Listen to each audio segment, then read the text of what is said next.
Hello दोस्तों, नमस्कार। आप सभी का डी स्टोरी चैनल में। तो दोस्तों, आज हम बहुत ही अच्छी मोटिवेशनल स्टोरी आपके सामने रखने वाले हैं। अभी तक आपने हमारे चैनल को सब्सक्राइब नहीं किया है तो कर लीजिए। शुरुआत करते हैं आज की कहानी की। सूरजपुर नगर में एक सोने का व्यापारी था। उसका नाम था हरि सिंह।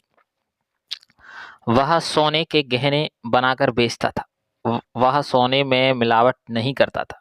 उस बाजार में और भी सुनारों की दुकानें थीं, लेकिन सबसे ज्यादा भीड़ हरि सिंह की दुकान पर ही रहती थी।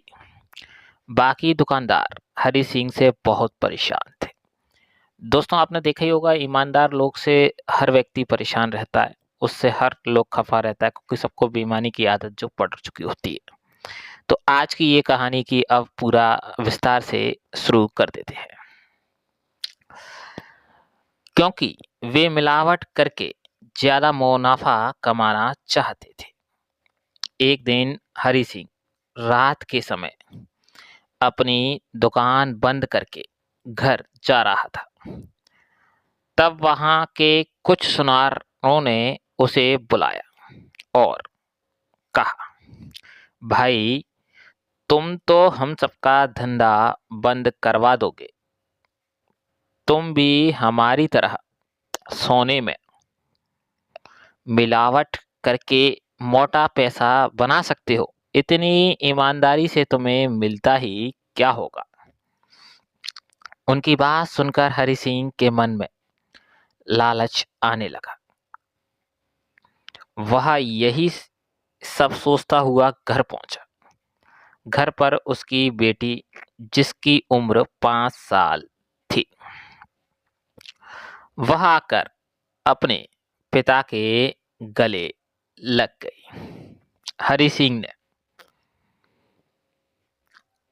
उससे बहुत प्यार किया। तभी उसकी पत्नी विवाह उसके लिए खाना ले आई। आज विवाह हरि सिंह को देख रही थी। उसका मन खाने में नहीं है। हर दिन हरि सिंह विवाह के बनाए खाने की तारीफ करता था, लेकिन आज उसने खाना कैसे लगा उसने नहीं बताया। विवाह उसके पास बैठ गई और बोली, आज खाना अच्छा नहीं बना क्या? हरि सिंह जैसे किसी नींद से जागा, उसने कहा, नहीं नहीं, खाना तो बहुत अच्छा है। शायद मेरा ही ध्यान कहीं और था। विवाह, मैं तुमसे कुछ बात करना चाहता हूँ। तुम मेरी हालत जानती हो। हम लोग केवल अपने खर्चे ही चला पाते हैं। ऐसे में मेरे साथ के दुकानदार वाले पहले से बहुत अमीर हैं, क्योंकि वे सोने में मिलावट करते हैं, जिसका पता ग्राहक को कभी नहीं लगता। इस तरह वे उस गहने की 4 गुना कीमत वसूल कर लेते हैं। विवाह बोली, आप साफ साफ बताइए, बात क्या है? यह सुनकर हरि सिंह बोला, आज कई दुकानदारों ने मुझे रोक कर कहा कि मुझे भी मिलावट करनी चाहिए। मैं भी सोच रहा हूँ, अगर थोड़ी सी मिलावट कर ली जाए तो किसी को क्या पता लगेगा। इतने सालों में विश्वास मैंने कमाया है, उसे अब इस्तेमाल करना चाहिए। हम भी अमीर बन जाएंगे। विवाह, हमारी बच्ची का भी तो भविष्य है, उसके लिए भी हमें पैसे जोड़ने हैं। विवाह यह सुनकर बहुत आश्चर्यचकित हो गई। उसने कहा, मुझे समझ नहीं आता, आज तक आप बिल्कुल ईमानदारी से चलते थे। आप पर लोग भरोसा करते हैं। आज आपको क्या हो गया है? आज मन में ये बेईमानी का ख्याल कैसे आ गया आपके?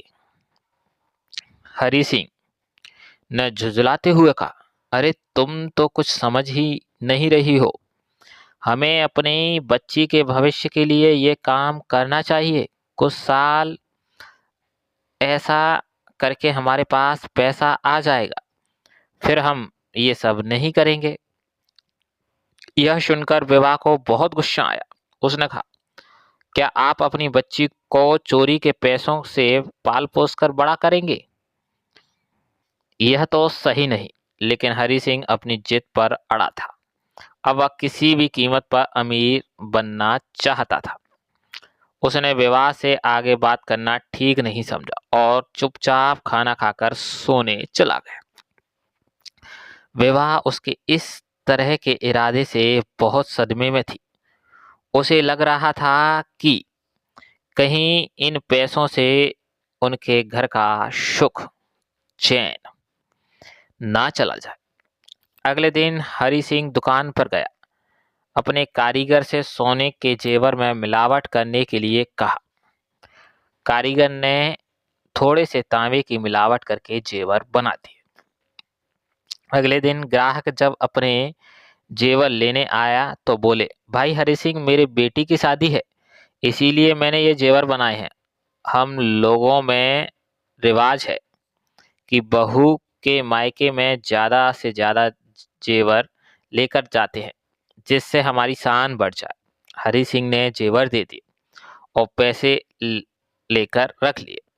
शाम को उसके कारीगर ने बचा हुआ सोना हरि सिंह को दे दिया। हरि सिंह ने सोना लेकर घर आ गया।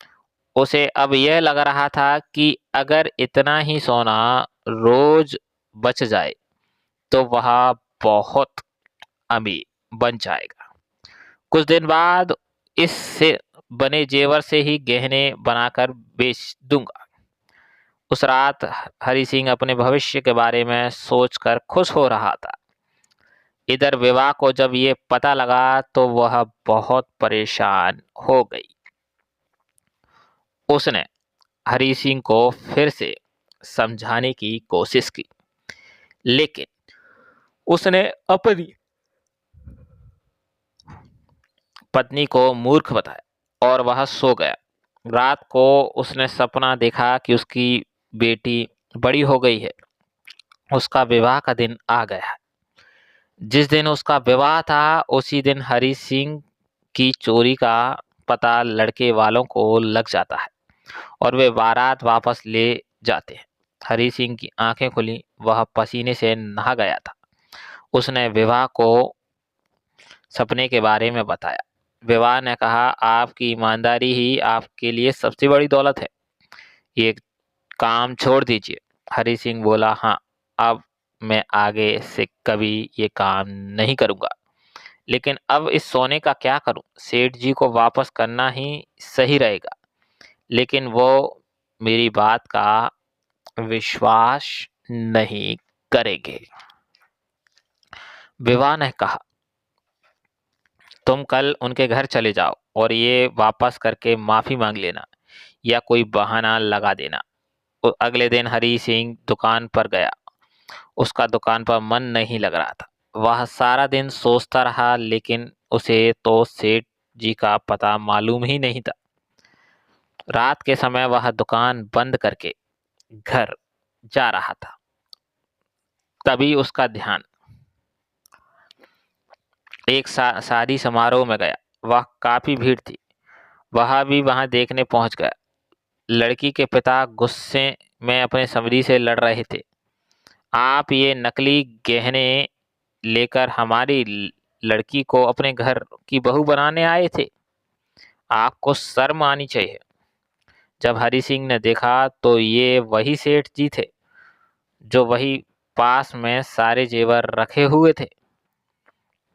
सेठ जी ने कहा, आप एक काम कीजिए, अपने जान पहचान के किसी सुनार को बुलाइए, उससे गहनों की जांच करवाई। सुनार को बुलाया गया। उसने गहनों की जांच की और कहा, इनमें कुछ मिलावट है। यह सुनकर सेठ जी को बहुत गुस्सा आया। वे बोले, माफ कीजिए समधी जी, ये धोखा मुझे उस हरि सिंह सुनार ने दिया है। मैं कल ही उसकी दुकान बंद करवा दूंगा, उसे जेल करवा दूंगा। तभी हरि सिंह आगे आया और बोला, सेठ जी, आपके गहनों में गलती से मिलावट हो गई है। गहने बन नहीं पा रहे थे, उनकी मजबूती के लिए हमें मिलावट करनी पड़ी। मैं सोना साथ में लेकर आपको ढूंढ रहा हूँ, आपका कोई पता नहीं था। तभी अचानक मैं यहाँ शादी में मैं आ गया। मुझे माफ कर दीजिए। यह रहा आपका सोना। यह कहकर हरि सिंह ने सेठ जी को दे दिया। सुनार ने सोना तोला तो बराबर मिलावट के जितना था। सेठ जी ने कहा, अगर तुम समय पर नहीं आते तो समाज में मेरी बहुत बेइज्जती हो जाती। लड़की के पिता ने सेठ जी से माफी मांगी और विवाह की रस्में शुरू हो गई। हरि सिंह घर आया। आज वह बहुत खुश था। उसने सारी बातें विवाह को बताई। विवाह बोली, देखियो, आपका जरा सी बेईमानी से एक शादी टूट जाती और अगर इस सब में सेठ जी को कुछ हो जाता तो उनकी मौत के जिम्मेदार आप होते। हरि सिंह बोला, हाँ, अब मैं आगे से कभी ऐसा नहीं करूंगा। अगले दिन से वह सबको ईमानदारी से कहने बेचने लगा। तो दोस्तों, कैसी लगी आज की यह मोटिवेशनल स्टोरी, जो कि बहुत धमाकेदार थी, ईमानदारी पर आधारित थी। ऐसी ईमानदारी हमें भी बनाए रखना चाहिए। ईमानदारी हर व्यक्ति का वो धर्म है जिसे निभाना ही चाहिए, चाहे कुछ निभा सके ना सके। ईमानदारी, विश्वास, वचन, ये कभी नहीं टूटने चाहिए। जिस इंसान की ये तीनों चीज़ें खो जाती हैं उससे, वो इंसान फिर इंसान नहीं कहलाता और ना उस पर कोई भरोसा करता।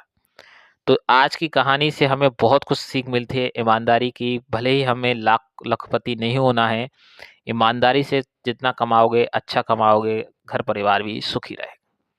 तो आज की हमारी ये कहानी अगर आपको अच्छी लगी हो तो प्लीज़ चैनल को सब्सक्राइब कीजिए, लाइक कीजिए, कमेंट में ढेर सारा प्यार दीजिए। धन्यवाद।